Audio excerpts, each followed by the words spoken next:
प्रिय विद्यार्थियों नमस्कार। सनराइज एजुकेशन एकेडमी में आपका स्वागत है। आप पढ़ रहे हैं ऑनलाइन क्लासेज, जिसके अंतर्गत आपको पहले स्वर संधि के बारे में अध्ययन करवाया गया है, फिर इसके बाद व्यंजन संधि के बारे में अध्ययन करवा चुका हूँ मैं। अब है आपके विसर्ग संधि। विसर्ग संधि में विशेष यही है कि विसर्गों का मेल होता है। ठीक है, अब इसके कुछ नियम हैं। विसर्ग संधि करने के कुछ नियम होते हैं। वे नियम इस प्रकार से हैं, जो आपको समझाया जाए वो आप अच्छी तरह से समझना है। इसको बहुत ही आसान है, बहुत ही सरल है, कोई डिफ़िकल्टी नहीं आएगी आपको। ठीक है, इसका पहला नियम है कि अगर विग्रह करने पर, संधि का जब विग्रह करते हैं तो पहले विसर्ग आता है और उसके बाद घोष आता है।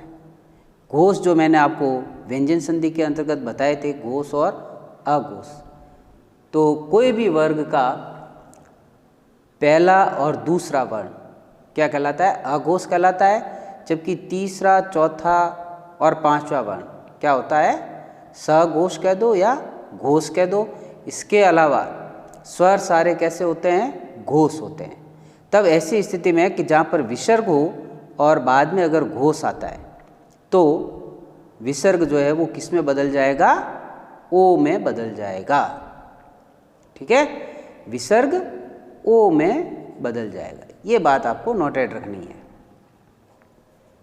कि जब विसर्ग के साथ में घोष आता है तो विसर्ग किस में चेंज हो जाएगा? आपके ओ में चेंज हो जाएगा। जैसे उदाहरण के लिए मनः प्लस हर, तो यहाँ क्या आ रहा है? विसर्ग आ रहा है और ह क्या होता है? घोष होता है। तो ये घोष और यहाँ पर क्या है? विसर्ग है। तो ये विसर्ग है वो किस में बदलेगा? ओ की मात्रा में बदल जाएगा, जो बन जाएगा आपके मनोहर। इसी तरह से सरह प्लस ज, तो यहाँ पर क्या आ रहा है? ये विसर्ग, सर के साथ में विसर्ग आ रहा है और ज क्या है? घोष, जो तीसरा वर्ण है वर्ग का, च वर्ग का तीसरा वर्ण है। और तीसरा वर्ण आपके क्या होता है? घोष होता है। समझाया था मैंने आपको व्यंजन संधि के दौरान। याद आया हो तो देख लेना, एक बार पेज पलट के आप चेक कर लो उसमें कि घोष और अघोष क्या है। मैंने पूरा आपको डिटेल से समझाया था कि ये घोष होते हैं, ये अघोष होते हैं। घोष को सघोष भी बोलते हैं। ठीक है, तो ये च वर्ग का तीसरा वर्ण है जो कि घोष होता है। तो इसके साथ में जब विसर्ग मिल जाएगा तो विसर्ग हटकर क्या बन जाएगी? ओ की मात्रा में बदल जाएगा। तो सर प्लस ज क्या बन जाएगा? सरोज। इसी तरह यशः प्लस दा क्या हो जाएगा? यशोदा। अब इसी तरह थोड़ा सा एक बड़ा सा उदाहरण लेते हैं, जिसमें जैसे कि प्रथम प्लस अध्याय, प्रथम प्लस अध्याय। अब अ ऑलरेडी क्या है? पहले से ही घोष है, क्योंकि स्वर सारे क्या होते हैं? घोष होते हैं। तो प्रथम इसके साथ में अ मिलने से क्या बन गया? प्रथमोध्याय। क्या बन जाएगा? प्रथमोध्याय। अब ये अ जो है वो ये वाला अ, मतलब ये जो अ आता है संस्कृत के अंदर, वो वाला अ जो है इसमें साथ में जुड़ जाएगा। ठीक है, ये वाला अ संस्कृत के अंदर आपने पढ़े होंगे ना, अ आते हैं, देखो ध्यान हो तो। मनः प्लस अभिलाषा। अब मनः यहाँ पर विसर्ग है और इसके साथ में ये घोष आ गया, तो क्या बन जाएगा? मनोभिलाषा। ये अ वही संस्कृत वाला अ जुड़ेगा इसमें। ठीक है, क्लियर हो गया ये पे कि भाई विसर्ग के साथ में अगर घोष आता है तो विसर्ग जो है वो किस में बदलेगा? ओ की मात्रा में बदल जाएगा। तो आपको इसमें कहीं पर अगर कोई डाउट्स हो तो मुझे बताना, और इसके 5 उदाहरण जो है आपको होमवर्क में करने हैं। ठीक है, कितने एग्जाम्पल करने हैं? केवल 5। ऐसे कैसे आप 5 उदाहरण बनाने हैं जिसमें विसर्ग आता हो और बाद में घोष आएगा और मात्रा किस में बदल जाएगी? आपके ओ की मात्रा में बदल जाएगा। क्लियर हुआ एक? अब अगला देखिए, अगला है आपके बिंदु कि विसर्ग के साथ में अगर ई आए या ए की मात्रा है, या तो ई की मात्रा या ए की मात्रा आती है तो विसर्ग क्या होगा, गायब हो जाएगा, मतलब विसर्ग हट जाएगा, बाकी वैसा का वैसा एज इट इज़ यूँ का यूँ रहेगा। वापस समझो कि अगर विसर्ग के साथ में ई आता है या ए आता है, कि ई की मात्रा और ए की मात्रा ये दो अगर विसर्ग के साथ में आते हैं तो विसर्ग है वो हट जाएगा, यानी कि गायब हो जाएगा, बाकी का यूँ रहेगा। जैसे कि अतः प्लस ए, यहाँ पर विसर्ग है और इसके साथ में ए आ रहा है तो क्या बनेगा, अतएव बनेगा, जहाँ से विसर्ग जो है वो गायब हो जाएगा, हट जाएगा। इसी तरह से यश प्लस इच्छा, तो ये विसर्ग है और इसके साथ में ई जुड़ रहा है, तब विसर्ग हट जाएगा और क्या बन जाएगा, यश इच्छा बन जाएगा। बैठ गया आपके। इसके आपको ज़्यादा नहीं, 2 उदाहरण आपको होमवर्क में करने हैं।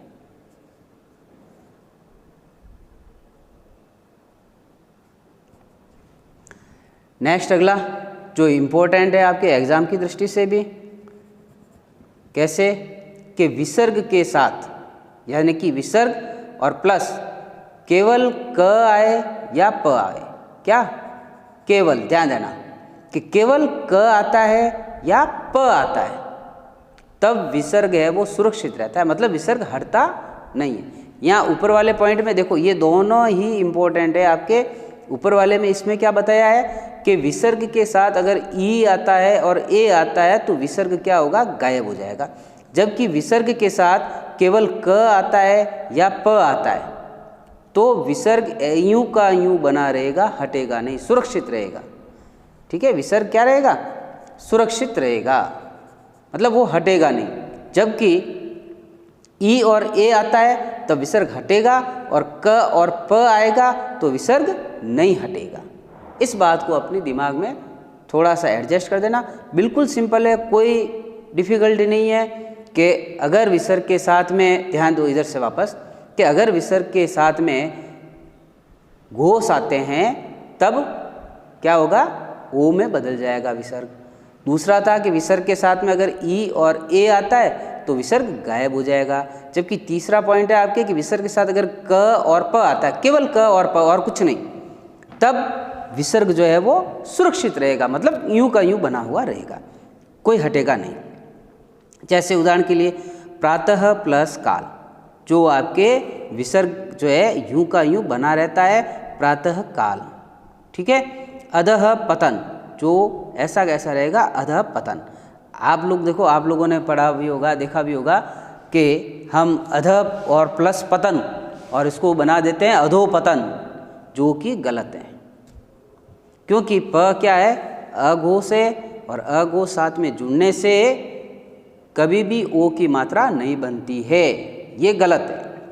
मनः प्लस कामना, जो कई बार बना देते हैं क्या, मनोकामना, जो भी गलत है, ध्यान देना। यहाँ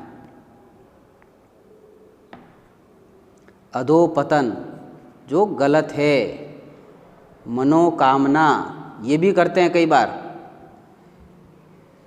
आप लोगों ने देखा भी होगा, ये भी क्या है, गलत है। ये ऐसा नहीं होगा, ऐसा बिल्कुल नहीं होगा, क्योंकि क जो है वो क्या है, अघोष है और इसके साथ अगर घोष होता तो ओ की मात्रा में बदलता, घोष नहीं है, अघोष है, इसलिए ये विसर्ग यूं का यूं बना रहेगा, ओ की मात्रा में नहीं बदलेगा। ये ऐसा करने पर आपका आंसर जो है वो रॉन्ग हो जाएगा, गलत हो जाएगा। इसलिए आपको ये बात ध्यान रखनी है, ऊपर वाली बात, कि अगर घोष होता है, विसर्ग के साथ में अगर कोई घोष आता है तो ही वो ओ में बदलेगा, अन्यथा नहीं। तो अधः पतन, जो विसर्ग यूं का यूं सुरक्षित रहता है, अधः पतन ही रहेगा। मनः प्लस कामना, जो केवल मनः कामना ही रहेगा, मनोकामना कभी नहीं होगा। जो भी ऐसा बता रहा है तो वो गलत है, ये ध्यान रखना। ठीक है, मनः कामना ही रहेगा।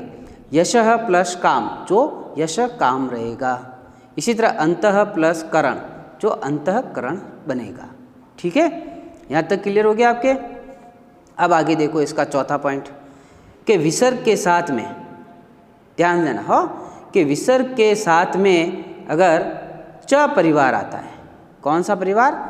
च परिवार। च परिवार का मतलब च वर्ग, यानी कि च छ ज ज ण, ये च छ ज ज आ रहा है ना, तो ये च परिवार अगर आता है तो वो किस में बदलेगा? श में बदल जाएगा। कौन सा स? स सलगम में बदलेगा, यानी कि विसर्ग के बाद च परिवार आए तो स में बदलेगा। कौन सा स? स सलजम वाला स। ठीक है। कब? कि जब च परिवार आए। ध्यान देना हो विशेष कि विसर्ग के साथ में च परिवार आता है। च परिवार का मतलब च वर्ग वाले, यानी कि च छ ज झ, ये अगर कोई भी आते हैं तो विसर्ग जो है वो किस में चेंज होगा? आपके स में चेंज हो जाएगा, आदेश में।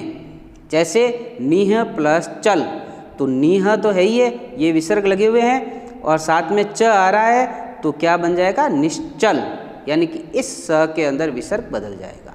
इसी तरह से नीह प्लस छल, तो क्या बन जाएगा? ये निश्चल, यानी कि इस स के अंदर ये बदल जाएगा। ये कब होगा? जब च परिवार आएगा तो इस स में बदलेगा। आगे और आएगा, हो ध्यान देना कि च के बाद ट परिवार आता है तो ट परिवार में ये वाला बदलेगा, स षटकोण में चला जाएगा। कि स च परिवार की जगह अगर ट परिवार आए तो वह स षटकोण में बदलेगा। जो अगला पॉइंट है ये वाला, देखो इधर कि विसर्ग के साथ में ट परिवार आए तो वह स से षटकोण में बदले जाएगा। विसर्ग है वो किस में चला जाता है? स से षटकोण में, यानी कि विसर्ग के बाद ये इम्पोर्टेंट चीज़ है, इसको आपको मैं स्टार लगा देता हूँ ताकि आप इसको याद रखें कि ये क्या हो रहा है, कि ये सुरक्षित रखने के लिए। ठीक है। यहाँ पर विसर्ग गायब होता है और यहाँ पर विसर्ग जो है ओ में बदलेगा, और यहाँ पर ट परिवार अगर आता है तो विसर्ग आपके किस में आएगा? स से षटकोण में बदल जाएगा। जैसे धनुः प्लस टंकार, जो क्या बन जाएगा? धनुष टंकार। क्लियर हुआ यहाँ तक? एक बार पुनः इसको यहाँ से यहाँ तक वापस एक बार समझ लो, फिर हम आगे बढ़ते हैं। ठीक है।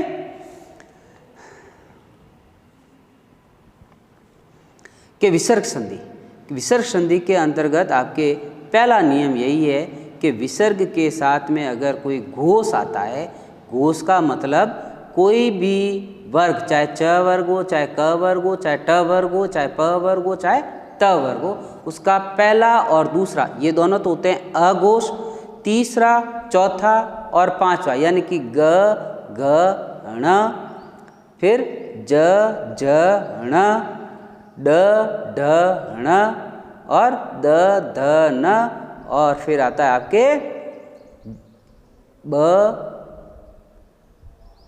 भ और म। ये अगर आते हैं जो कि घोष होते हैं तो विसर्ग जो है वो आपके ओ की मात्रा में बदलेगा। जैसे मनः प्लस हर, जो बन जाएगा आपके मनोहर।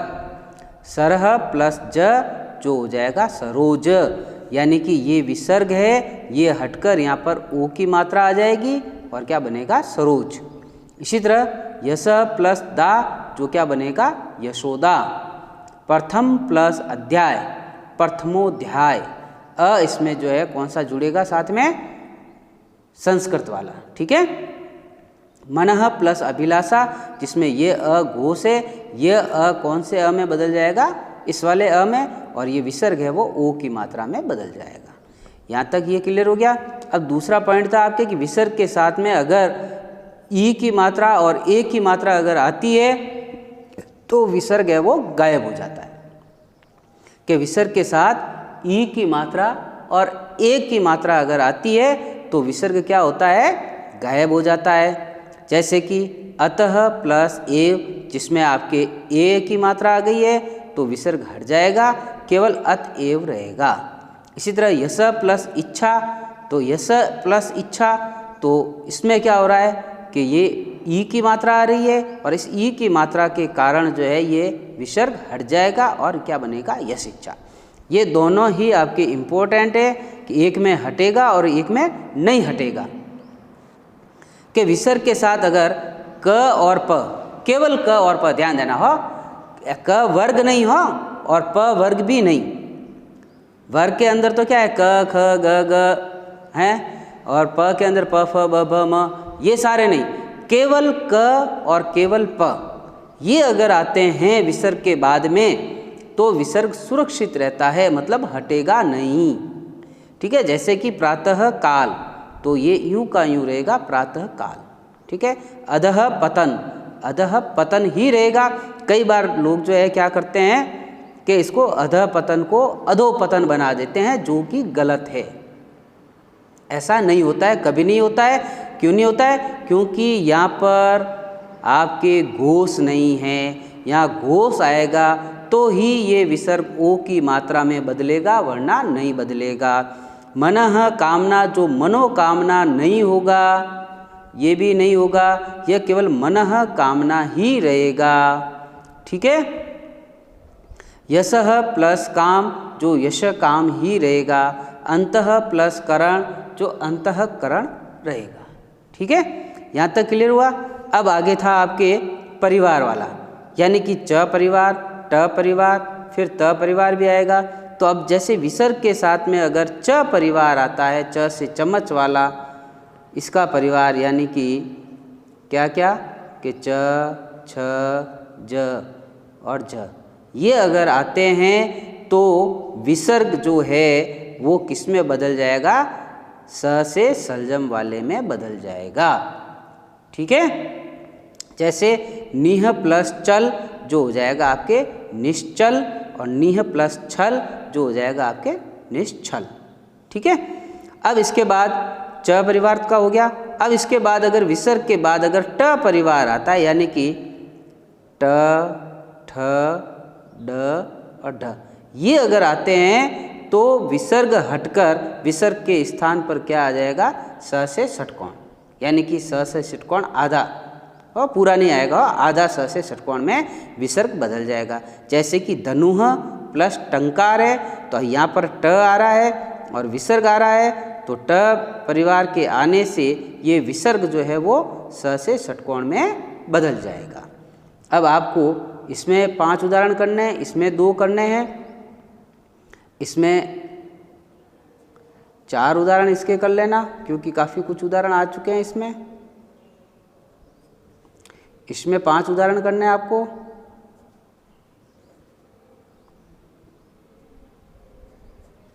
और इसमें भी होमवर्क में 5 उदाहरण आपको करना है। ठीक है, अब नेक्स्ट आगे इसको लेते हैं अपन अगला पॉइंट। आगे है आपके, देखो कि विसर्ग के बाद अगर त परिवार आता है, त परिवार का मतलब आप समझ गए, त, थ, द,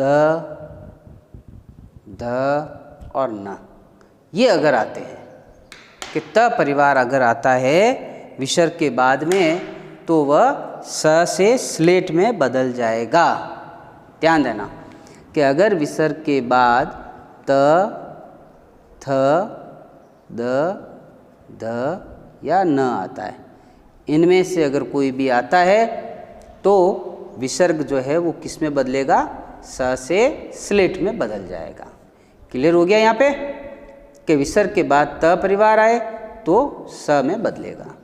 ये भी आपके इम्पोर्टेंट बात है, इसको ध्यान देना। जैसे कि नमः प्लस ते, तो नमः यहाँ विसर्ग है और पीछे क्या आ रहा है? त आ रहा है, तो विसर्ग जो है किस में बदलेगा? स में बदल जाएगा। क्या बन जाएगा? ये नमस्ते बन जाएगा। ठीक है, अब इसके अंदर भी आपको होमवर्क में 5 उदाहरण करने हैं।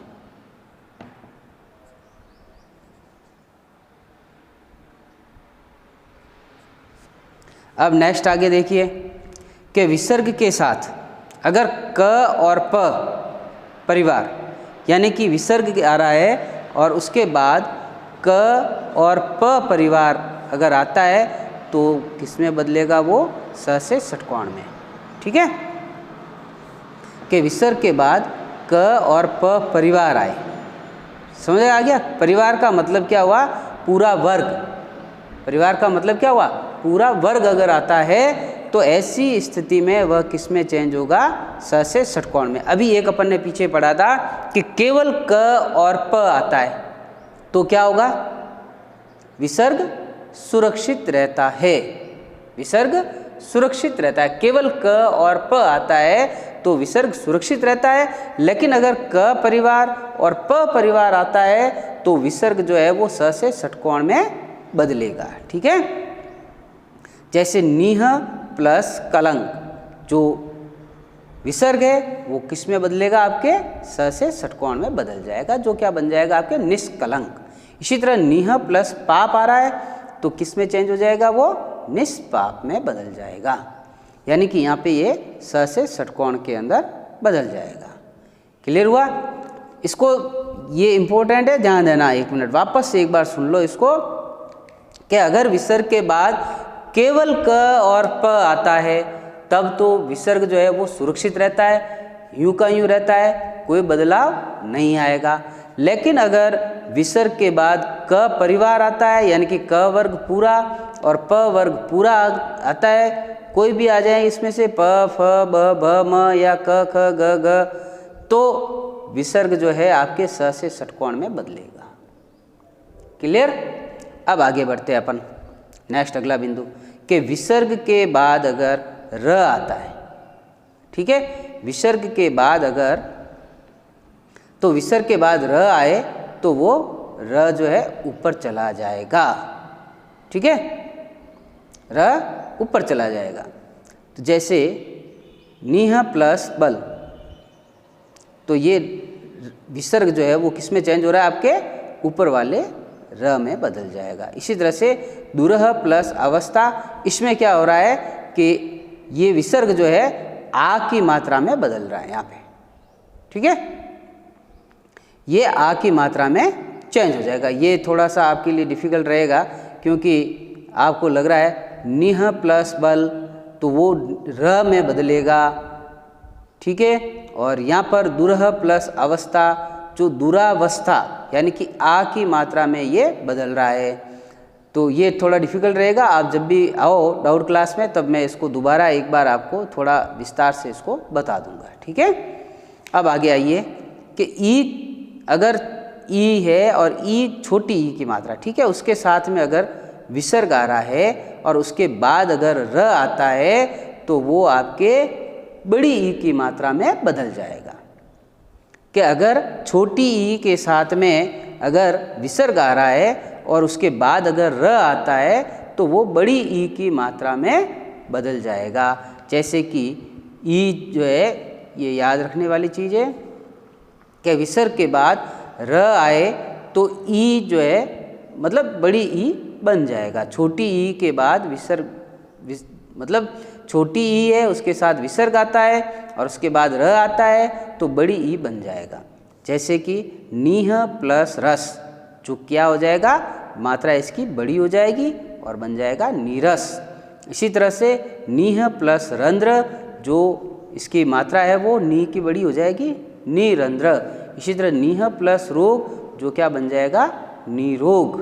ठीक है, अब लास्ट वाला बिंदु है इसका आपके, जो दे रखा है कि ऊ के साथ में अगर विसर्ग आता है और बाद में अगर र आता है तो छोटा ऊ है वो बड़े ऊ में बदल जाएगा। ये ध्यान देना कि छोटा ऊ है वो बड़े ऊ में बदलेगा। कब? कि जब ऊ के साथ में विसर्ग हो और उसके बाद अगर र आता है तो छोटा ऊ बड़े ऊ में बदलेगा। जैसे दूह प्लस राज, जो बन जाएगा आपके दूराज। क्लियर? इनमें आपको सबके जो है 5-5 उदाहरण आपको लिखने हैं। ठीक है, होमवर्क के अंदर 5 उदाहरण करना है इसके। इसको अभी आप फिलहाल छोड़ देना, जब भी डाउट क्लास में आओ तब इसको मैंने दोबारा आपको जो है क्लियर करवा दूंगा। इसके 5 उदाहरण करने हैं और इसके भी 5 उदाहरण करने हैं। एक बार पुनः इसको समझ लो एक बार दोबारा। आगे हमने पढ़े थे कि विसर्ग के बाद क परिवार आए तो क्या होगा? स से सलजम में बदलेगा। ठीक है, विसर्ग है वो स से सलजम में बदल जाएगा। इसी तरह से अगर विसर्ग के बाद ट परिवार आता है तो विसर्ग जो है वो स से षटकोण में बदलेगा। और विसर्ग के बाद अगर त परिवार आता है यानी कि त थ द ध न में से कोई भी आए तो अब वह स से स्लेट वाले में चेंज हो जाएगा, उसमें बदल जाएगा। जैसे उदाहरण के लिए नमः प्लस ते जो क्या बन गया आपके नमस्ते, ठीक है, नमः प्लस ते क्या बन जाएगा आपके नमस्ते। और दूसरा है इसके बाद कि विसर्ग के बाद अगर क आता है और प यानी कि इन दोनों के परिवार, क परिवार का मतलब क ख ग घ और प परिवार का मतलब प फ ब भ म। यहाँ कन्फ्यूज होने वाली स्थिति नहीं है, और ध्यान देना कन्फ्यूज कैसे होंगे आप कि केवल आपके दिमाग में अगर यही बैठता है क प तब तो आप कन्फ्यूज हो जाओगे। वहाँ पे क्या था आपके पीछे बिंदु एक मैंने बताया था आपको उसमें कि विसर्ग के साथ में अगर केवल क और केवल प, केवल क आ रहा है और केवल प आ रहा है तब विसर्ग वैसा का वैसा बना रहेगा, उसमें कोई बदलाव नहीं आएगा। जबकि क परिवार पूरा आ रहा है और प परिवार अगर पूरा आ रहा है तो विसर्ग आपके स से षटकोण में बदलेगा। जैसे कि नीह प्लस कलंक जो क्या हो जाएगा निष्कलंक। इसी तरह से नीह प्लस पाप जो क्या बन जाएगा आपके निष्पाप, ठीक है, यानी कि विसर्ग जो है वो आपके स से षटकोण में बदल जाएगा। क्लियर हुआ यहाँ तक? तो इसके 5 उदाहरण आपको करने हैं और 5 उदाहरण आपको इसके भी करने हैं। इसके अलावा ये वाला जो था इसको अभी आप ड्यू रहने दो, जब भी आप डाउट क्लास में आओ तभी आपकी पूरा क्लियर हो जाएगा कि विसर्ग के बाद जो है ये विसर्ग जो है वो र के अंदर कैसे बदलेगा, किस प्रकार से हो रहा है, और अ जो है वो आ की मात्रा में बदल सकता है, र में भी बदलेगा। तो ये वाला डाउट जो है वो मैं आपको जब भी डाउट क्लास में आओ तब उसको मैं क्लियर करवा दूंगा आपको, ठीक है। अब इसके बाद सेकेंड लास्ट पॉइंट है आपके पास में जो नियम है इसका कि अगर छोटी ई की मात्रा है और उसके साथ में अगर विसर्ग आ रहा है और बाद में अगर र आता है तो छोटी ई जो है वो बड़ी ई में बदल जाएगी। सीधा सा है कि छोटी ई की मात्रा के साथ विसर्ग आ रहा है और बाद में अगर र आता है तो छोटी ई की मात्रा बड़ी ई की मात्रा में बदल जाएगी, ठीक है। जैसे नीह प्लस रस जो क्या बन जाएगा नी की मात्रा बड़ी हो जाएगी यानी कि नी रस, ठीक है। इसी तरह नीह प्लस रंध्र जिसमें छोटी ई की मात्रा के साथ विसर्ग आया हुआ है और बाद में र आया हुआ है तो ये छोटी ई की मात्रा बड़ी ई की मात्रा में चेंज हो जाएगी यानी कि नी रंध्र। इसी तरह से नीह प्लस रोग जो हो जाएगा नी रोग। क्लियर हो गया यहाँ पे। अब लास्ट जो बिंदु है इसका वो है कि अगर छोटा ऊ आता है उसके साथ में विसर्ग आता है और बाद में अगर र आता है तो छोटा ऊ है वो बड़े ऊ में बदल जाएगा। यानी कि वापस ध्यान देना इसको कि छोटा ऊ है और उसके साथ में अगर विसर्ग आ रहा है और बाद में र आता है तो छोटा ऊ की जो मात्रा है वो बड़े ऊ के अंदर बदल जाएगी। जैसे दूह प्लस राज जो क्या बन जाएगा दूराज बन जाएगा। क्लियर हो गया यहाँ तक। तो इसके सबके आपको 5-5 उदाहरण करने हैं। इसको आप ड्यू रखो, जब भी आप विद्यालय में डाउट क्लास में आओ तब आपको ये एकदम क्लियर करवा देंगे आपको बोर्ड पे समझाकर पूरी तरह से कि भाई ये इस तरह से ये होगा, ठीक है। बाकी और भी कोई आपको प्रॉब्लम आती है तो आप मुझे बेशक पूछ सकते हैं। और ये सारा काम जो है आपको अपनी नोटबुक में नोट करना है। नोट करने के बाद आप इसकी PDF फाइल बनाकर अगर भेज सकते हो तो भेज देना ताकि मैं उसको चेक कर लूँ संडे को। हर संडे को आपको ये भेजनी है।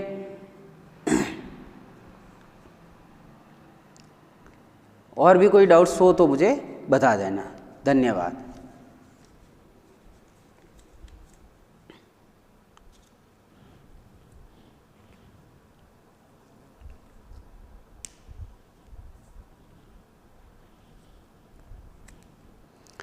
वैसे विद्यालय जब भी आओ तो आपके जो भी डाउट्स है वो एक बार लेकर आ जाना ताकि जो भी आपकी समस्या है उसका हम समाधान कर सकें आराम से। वैसे समस्या आनी नहीं है कोई भी, क्योंकि बहुत ही सरल है ये विसर्ग संधि भी। नियम केवल नियमों का थोड़ा सा ध्यान रखना है आपको, और कोई प्रॉब्लम आने वाली इसमें नहीं है। नियम का आप पूरी तरह से ध्यान दोगे तो आसानी से आप इसको कर पाओगे। एक दो नियम के अंदर थोड़ा सा यूँ है कन्फ्यूजिंग वाला, लेकिन उसमें कन्फ्यूज़ होने वाली स्थिति नहीं है, आपको कन्फ्यूज़ नहीं होना है। ठीक है, धन्यवाद।